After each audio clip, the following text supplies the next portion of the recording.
Good morning from the heart, August 15th, overcoming as Christ overcame.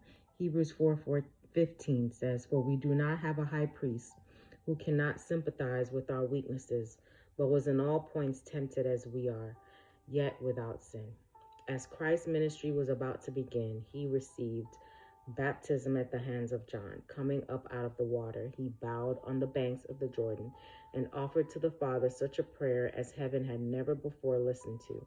The heavens were opened, and a dove in appearance like burnished gold rested upon Jesus, and from the lips of the infinite God were heard the words, "This is my beloved Son, in whom I am well pleased."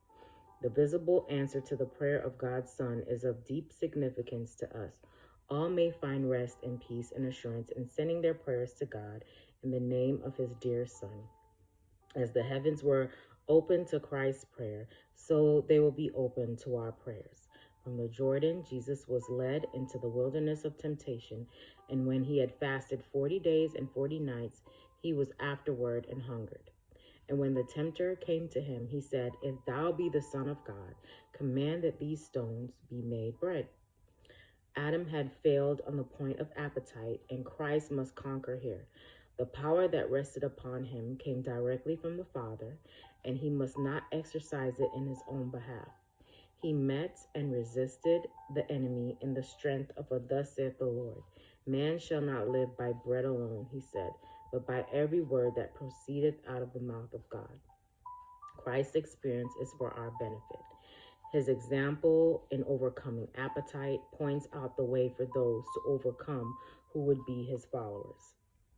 Christ was suffering as the members of the human family suffer under temptation, but it was not the will of God that he should exercise his divine power in his own behalf. Had he not stood as our representative, Christ's innocence would have exempted him from all this anguish, but it was because of his innocence that he felt so keenly the assaults of Satan. All the suffering that is the result of sin was poured into the bosom of the sinless Son of God.